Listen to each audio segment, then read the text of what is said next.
हमारी माता बहनों पर उदाहरण से कहते थे लड़कों की छूट हो रही है, लड़कों की गलती हो जाती है। साथियों उस दिन याद करना और भारतीय जनता पार्टी का 2017 में प्रशासन आएगा। भारतीय जनता पार्टी के प्रत्याशी को अधिक से अधिक लोगों को जुड़े बनाकर दिखाएं और जो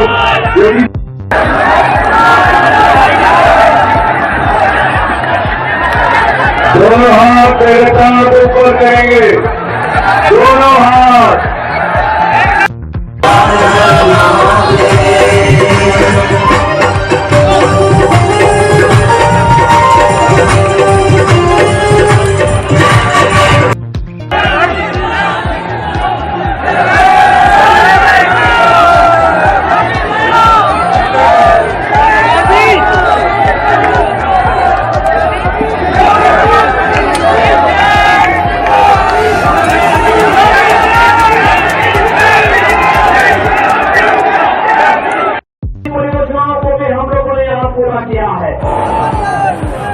और भाइयों बहनों, अभी तो केर बेतवा नदी जोड़ो कार्यक्रम को पूरा होने दीजिए।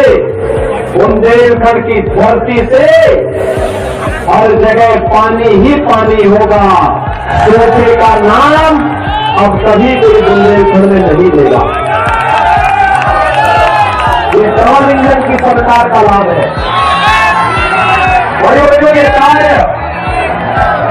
2017 के पहले भी हो सकता था, 2014 के पहले भी हो सकता था, लेकिन उनकी सोच नहीं थी। मैं ज्यादा दूर नहीं जाना चाहता, मैं केवल एक बात पूछना चाहता हूं भाइयों बहनों, जो व्यक्ति संकट का साथी हो वही सच्चा साथी होता है। देश को अवसरवादी होते हैं, आप मानते हैं ना। वर्तमान में पूरी दुनिया कोरोना महामारी को झेल रही है। कोरोना इस सदी की सबसे बड़ी महामारी है और कोरोना महामारी में फ्री में टेस्ट, फ्री में उपचार, फ्री में वैक्सीन है। ये मोदी वैक्सीन है, ये भाजपा वैक्सीन है, नहीं लेंगे होते थे ना। आज उनको बताने की आवश्यकता है, अगर मोदी वैक्सीन और बीजेपी की वैक्सीन ने जान बचाया है तो वोट भी इसी वैक्सीन के साथ भाजपा को जाएगा। सभी लोग सहमत है ना। और भाइयों बहनों, 2017 के पहले क्या होता था? 2017 के पहले बुंदेलखंड में खनन माफिया हावी थे, गो माफिया हावी थे, वन माफिया हावी थे। गरीबों को मकान, कोई माफिया और कोई अपराधी आंदोलन नहीं कर सकता, क्योंकि वह या तो शोषण करेगा या अत्याचार करेगा। और जब उसको अवसर मिलेगा तो वह गरीबों का हट देगा, वह आंदोलन करने का उसका जज्बा समाप्त हो चुका होता है। भाइयों बहनों, हमने फ्री में वैक्सीन और डबल इंजन की सरकार है तो महीने में 2 बार राशन का भी हर एक गरीब को उपलब्ध करा रहे हैं। प्राप्त हो रहा है ना, बिजली मिल रही है ना, सबको हमारा साफ है, फर्क साफ है। सपा ने माफिया को पनपाया, गो माफिया, खनन माफिया, वन माफिया, पेशेवर माफिया, जगह जगह उन्होंने कट्टा और तमंचों की फैक्ट्री लगा करके यहाँ के युवाओं के जीवन के साथ खिलवाड़ करना शुरू किया। बेटियां असुरक्षित, महिलाएं असुरक्षित, नौजवान के जीवन के साथ खिलवाड़, व्यापारी असुरक्षित। क्या आज भी कोई कट्टा की फैक्ट्री चला पाएगा क्या? एक तमंचावादी जो अपने को समाजवादी कहते हैं, नाम समाजवादी, काम तमंचावादी और सोच परिवारवादी, यही है ना। इन्होंने अपना काम केवल अपने परिवार तक सीमित रखा है। ये लोग लोक कल्याण की बात सोच ही नहीं सकते। बुंदेलखंड के संसाधनों के लूट मचाते थे, अराजकता फैलाते थे, गुंडागिर्दी करते थे, राजद्रोह से छिड़ेती करते थे, डकैती डलवाते थे, व्यापारियों से गुंडा टैक्स वसूली करते थे। क्या 2017 के बाद भी कोई राज नहीं कर पाएगा?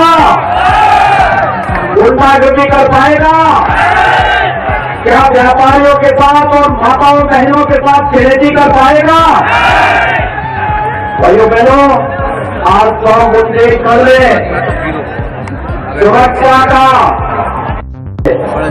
जिन्होंने संसाधनों को लूटा है, गरीबों को छीना है, जिन्होंने सरकार की योजनाओं का लाभ गरीबों तक नहीं पहुंचने दिया है, भारतीय जनता पार्टी की डबल इंजन की सरकार एक हाथ से विकास की छड़ी लेकर के जाएगी, हर गरीब को मकान देगी, बिना भेदभाव के बिजली देगी, बिना भेदभाव के स्वास्थ्य की सुविधा भी देगी, लेकिन माफिया और अपराधियों के लिए बुलडोजर का स्टीयरिंग लेकर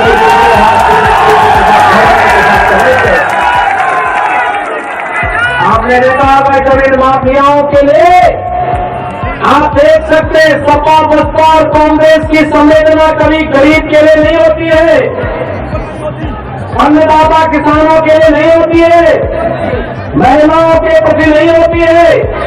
इनकी संवेदना तो जब माफिया पे बुलडोजर चलता है तो तब इनकी संवेदना जगती कहते हैं तो आवश्यकता क्या है। तो मैं भी यही बात कहता हूं कि इन माफियाओं से पूछो, अपने शागिर्दों से पूछो कि गरीबों की संपत्ति को हड़पने का मतलब क्या था। इनको पता तो लगना चाहिए कि गलत करोगे तो गलत ही परिणाम भी मिलेंगे। नौजवानों के भरोसे के साथ खिलवाड़ करते थे, गरीबों को योजनाओं का लाभ नहीं लेने देते थे। जरा बताइए, समाजवादी पार्टी पूरे प्रदेश में 5 साल में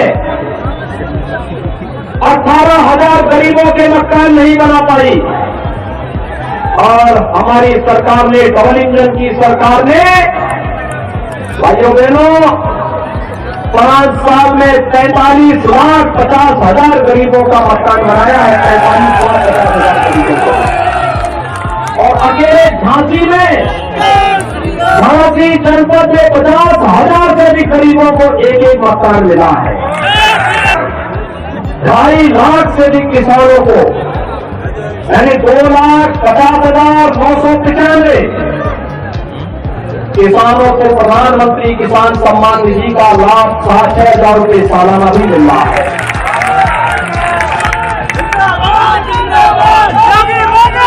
1,78,900 से भी परिवारों को एक शौचालय दिया गया। 1,21,600 से भी परिवारों को फ्री में बिजली का कनेक्शन दिया गया। की आवश्यकता क्या है? मैंने कहा नहीं, ये तो सब केवल सेवई खानदान का ही इसमें डकैती डालने का विचार है। प्रदेश के नौजवानों का क्यों नहीं है? प्रदेश का नौजवान ट्रैक्टर में स्मार्टफोन पाएगा, और अब तक 1 करोड़ देने की बात कर रहे थे 10 मार्च के बाद, और जो बहनों अगली सरकार आने दीजिए 2 करोड़ नौजवानों को स्टैंडर्ड स्मार्टफोन देंगे।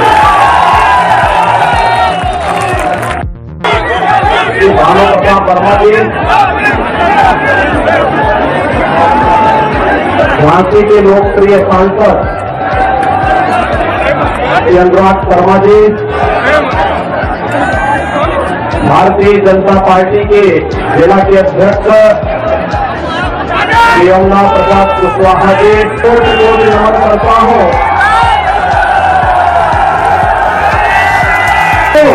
वीर और वीरांगनाओं की धरती है। आना और बल की वीरता को कौन विस्मृत कर सकता है? भाइयों बहनों, अपने शौर्य और पराक्रम के लिए वीर और वीरांगनाओं की धरती ने जब भी अवसर मिला है, भारत के आन मान शान के लिए उन्होंने हमेशा आगे बढ़कर उन बुंदेलखंड वासियों को एक एक बूंद पानी के लिए तरसाया था। भाइयों बहनों, आज मैं बुंदेलखंड वासियों का आह्वान करूंगा, वक्त आ चुका है एक एक बूंद पानी के लिए तरसाने वाले स्वतः भाजपा और कांग्रेस पर अपने वोट की चोट से उनको इतना तरसा दीजिए, उन सबकी जमानत करवा दीजिए। 2017 में जब हम लोग आए थे, उस समय यहां पर पानी ट्रेन के माध्यम से मोदी जी भेज रहे थे और उस समय प्रदेश के अंदर जो सरकार थी वह पानी नहीं लेना चाहती थी। लोग प्यासे थे, पलायन कर रहे थे। और आप भाइयों बहनों, जब 5 साल का अपना कार्यकाल पूरा करने के बाद हम लोग आपके पास अपना रिपोर्ट कार्ड लेकर के आ रहे हैं और फिर से मैं श्री जवाहरलाल राजपूत जी के लिए आपसे अपील करने के आया हूं। तो भाइयों बहनों, मैं कह सकता हूं, तो मैं कह सकता हूं, आज भारतीय जनता पार्टी की डबल इंजन की सरकार ने प्रधानमंत्री मोदी जी के नेतृत्व में बुंदेलखंड के हर गांव में, हर घर में शुद्ध पेयजल उपलब्ध करवाने की कार्रवाई की पुख्ता व्यवस्था कर दी है। आने वाले 3 महीनों में हर घर में आरओ से भी शुद्ध पानी घर घर में पहुंचेगा और बुंदेलखंड खुशहाल होगा। लेकर के भटकना नहीं पड़ेगा, बल्कि आरओ का पानी उनके घर में मौजूद होगा। हमारा बुंदेलखंडी फिर से जाकर के बुंदेलखंड को धरती का स्वर्ग बनाने अपना योगदान देगा। और यही आह्वान करने के लिए आपने एक बार फिर से आपके बीच में यहां पर आया हूं। परियोजनाओं को भी हम लोगों ने यहां पूरा किया है। और भाइयों बहनों, अभी तो केर बेतवा नदी जोड़ो कार्यक्रम को पूरा होने दीजिए। बुंदेलखंड की धरती से हर जगह पानी ही पानी होगा। सूखे का नाम अब कभी कोई बुंदेलखंड में नहीं लेगा। ये डबल इंजन की सरकार का लाभ है। भाइयों बहनों, ये कार्य 2017 के पहले भी हो सकता था,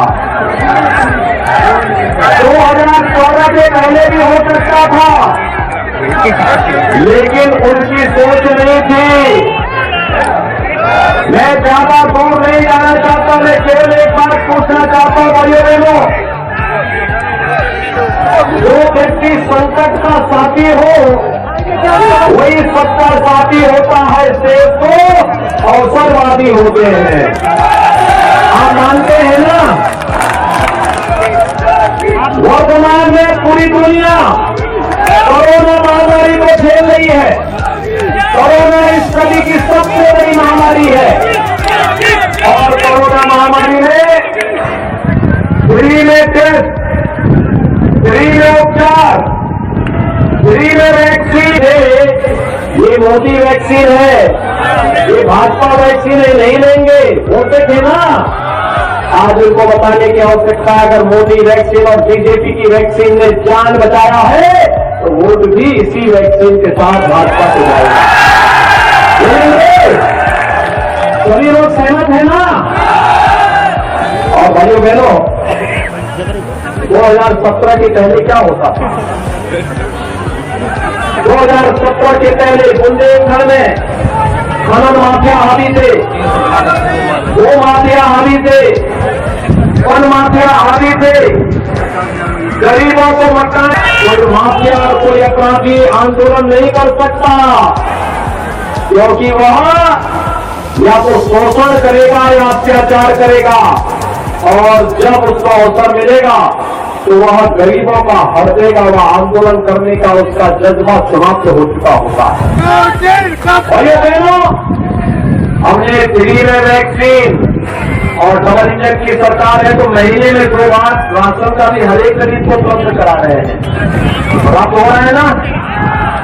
बिजली मिल रही है ना सबको? फर्क साफ है, फर्क साफ है।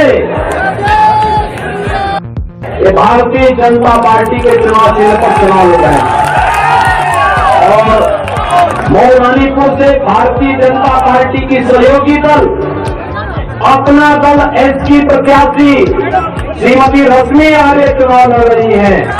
वहाँ अपना दल के चुनाव चिन्ह पर चुनाव लड़ी है। अपना दल का चुनाव चिन्ह कमल का फूल है, लेकिन वो केवल मऊ रानीपुर तक है।